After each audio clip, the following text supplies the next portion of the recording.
हर हर महादेव, देवों के देव महादेव के चरण में प्रणाम करता हूँ। दुर्गा माँ के चरण में प्रणाम करता हूँ। सरस्वती माँ के चरण में प्रणाम करता हूँ। गणेश भगवान के चरण में प्रणाम करता हूँ। गुरु भाई गुरु बहनों के चरणों में प्रणाम करता हूँ। अपने माता पिता के चरणों में प्रणाम करता हूँ। गुरु भाई गुरु बहन, कहानी को पूरा सुनिएगा। पूरा कहानी सुनने से ज्ञान मिलता है और आधा कहानी से सुनने से शिव गुरु का अपमान होता है। आज का बहुत ही रोमांचक और ज्ञानवर्धक कहानी सुनाने जा रहा हूँ, जो कि मनुष्य दुखी क्यों रहता है और कौन सा मनुष्य सुखी रहता है। गुरु भाई गुरु बहन, इसी पर एक कहानी कहने जा रहा हूँ, जो कृपया कहानी ध्यान पूर्वक और अंत तक सुनिएगा। एक नदी के किनारे एक डोम और एक डोमिन रहते थे। वहाँ उनका कार्य था कि जो भी आदमी मर जाता था वो घाट पर वो जाते थे तो उसको डोम और डोमिन जलाते थे, लेकिन उससे लोग बहुत छूत मानते थे। गुरु भाई गुरु बहन, भगवान सबके लिए एक हैं। भगवान के यहाँ से कोई जात पात नहीं बन के आया है। भगवान के लिए केवल दो जात है, एक नर और दूसरा नारी। जात पात भेदभाव हम लोग ये नीचे बनाए हैं। पृथ्वी लोक पर बोल रहे हैं वो डोम है, वो भूया है, वो दुसाध है, वो कोरी है, चमार है। ये सब भेदभाव के कारण ही आदमी दुखी आजकल है कि फलना वो फलना जात है तो फलना जात है। एक समय की बात है कि वो जो डोम और डोमिन थी उसके पास दौलत का किसी भी चीज का कमी नहीं था। उनको पास बहुत ही संपत्ति था, वो सुखी संपन्न थे, लेकिन उनका वो बिजनेस था, उसी से वो आगे बढ़े थे। उनके पूर्वजों ने भी वही काम किए थे कि शमशान घाट में उनके पूर्वज भी मटी मंजिल जो भी जाते थे उनको दाह संस्कार करते थे। देखिए काज तो कितना अच्छा है, लेकिन तो पर भी आजकल के लोग उनसे और पहले भी उनसे लोग छुआछूत मानते थे, जबकि भगवान भी एक डोम से कर्जा लिए थे जो ग्रहणा लगता है। लोग बूढ़े बुजुर्ग कहते थे कि ग्रहणा में डोम से भगवान कर्ज लिए हैं, वो कर्ज नहीं चुकाने के चक्कर में आज ग्रहणा लगता है। ये सब पूर्वजों का कहना है। तो गुरु भाई गुरु बहन, ये डोम डोमिन तो थे, लेकिन उनके बहुत सुखी संपन्न थे, दौलत थे, लेकिन उसके बाल बच्चा एक भी नहीं था। वो बेचारे बाल बच्चा के लिए बहुत ही दुखी रहते थे मन ही मन, लेकिन किसी से वो कुछ कहते नहीं थे। एक दिन भोलेनाथ उनके पास साधु के रूप में आए और बोले कि बच्चा और बोलो, तुम सब तरह से खुशी खुशी है ना। डोमिन बोली, बाबा क्या खुशी रहेंगे, हमारे पास सब कुछ है, धन दौलत रुपया पैसा कौड़ी। भोलेनाथ के कृपा से हमारे कुछ भी चीज का कमी नहीं है, लेकिन एक मेरे बालक नहीं है। बाबा ने बोले कि तुम तो शिव भगवान के नाम ले लिया, तुम जगत पार हो गया, जगत को तार दिया। तुम्हारे अंश में एक बालक लिखा है, लेकिन वहां जाना बहुत मुश्किल है। अगर तुम जा सकती हो तो जाओ। यहाँ से 10 कोस के दूरी पर एक जंगल है। वो जंगल में एक माता पार्वती का मंदिर है। वो पार्वती माँ के मंदिर में तुम दर्शन कर लाओ, और वहाँ जो भी मान्यता मानते हैं माता पार्वती उनको सब मनोकामना पूर्ण करते हैं। जो भी श्रद्धा भाव से ले जाकर उनके पास मांगते हैं उसका पूरा हो जाता है। आज तक कोई भी खाली हाथ नहीं आया है। बोला ठीक है बाबा, हम लोग चलते हैं। बाबा के बात सुनकर वहाँ डोम और डोमिन दोनों चले गए खोदते खोदते खोदते खोदते जंगल में भटक रहे हैं, लेकिन कहीं नजर नहीं पड़ रहा है। फिर भोलेनाथ वही जंगल में डोम और डोमिन को मिले। फिर दंडवत प्रणाम हुआ। फिर बाबा से बोले, बाबा बोले कि जा उसी जगह आगे में मंदिर है, वहां गए तो वहां आगे रहने लगे। तो जितना भी जंगल में लोग थे इससे पूछे कि तुम कौन जात के है, कौन आश्रय के है। ये बोली कि मैं तो डोम और डोमिन हूँ, मैं यहाँ दर्शन करने के लिए आया हूँ। लेकिन जो भी उस मंदिर में वहाँ रहते थे वो सब कोई ब्राह्मण थे, कोई राजपूत थे, कोई बावन थे, सब ऊंचे ऊंचे जात के रहते थे। अब इसको नाम सुनकर इससे बहुत घृणा मानने लगी। उन लोग वहां दर्शन करने के लिए इसको जाने नहीं देते थे। उन्होंने एक जुगाड़ लगाया कि चलो क्या करूं, मेरे पास तो सब कुछ है, मैं इसी लोग के साथ में ऐसा ही रूप धर के जाता हूं और दर्शन मां से करूंगी।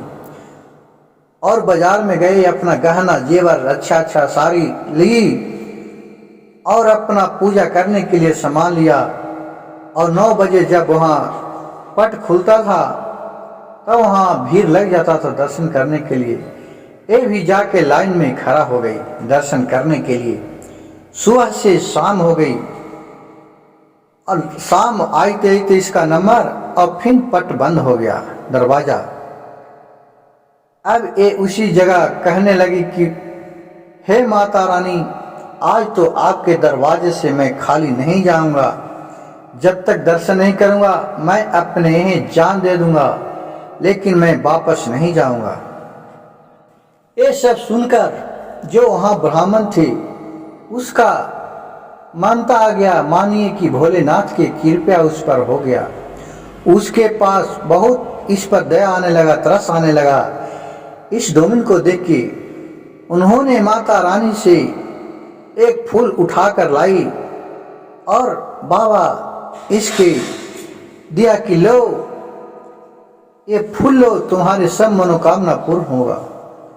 और फूल दिए और उस लेके अपना खुशी खुशी डोमिन अपने घर आए। और फिर आए और उसी दिन इसको माँ बनने वाली गर्भवती रह गई। डोमिन को 9 महीना बीतने के बाद एक सुंदर सा बालक उसका पैदा लिया। उसको बहुत तरी खाना खिलाने लगे, प्यार से रहने लगे। और धीरे धीरे 3-4 साल बीत गया। तो वहाँ ये मनिकता मान के आई थी कि हे माता रानी, अगर मेरे बालक हो जाएगा तो मैं अपने घर में तुमको मंदिर बनवाऊंगी, ताकि हमारे इस जगह दर दर भटकने नहीं पड़े कि मैं इस जात हूँ तो दर्शन कोई करने नहीं देते हैं। हमें जब बालक हो जाएगा आपके दुआ से, आपके दया से मेरे कोई चीज का कमी नहीं है और मैं आपको बहुत सुंदर बनवाऊंगी अपने आंगन में और मैं बहुत पूजा पाठ करूंगी। लेकिन यहाँ आइला के बाद ये सब भूल गई, अपने बेटे के साथ लाल दुलार में सब भूल गई। 5 साल के हो गई तो उन्होंने माता पार्वती ने उनको सपने में दर्शन दिया कि तुमने तो वहाँ जो आई थी गच के कि मैं मंदिर बनवाऊंगी, तुम्हारे बालक हो गया, 5 साल का हो गया, तुमने तो मंदिर नहीं बनवाई, क्यों भूल गई। फिर ये सपने में ही बोले कि हाँ हाँ माँ बनवा दूंगी, बनवाऊंगी। फिर सुबह हुआ, अपने पति से ये बोला, डोमिन बोली कि हे प्रभु, आज मैं सपने में देखे हैं, वहाँ गए थे तो ये मनिकता में माने थे। उसके पति बोले कि ठीक है, मैं आज ही व्यवस्था करता हूँ। और वो गए बाजार और सारी सामग्री लाके वो दे दिए और मंदिर बनने के लिए तैयार हो गए। मंदिर बन के तैयार हो गए।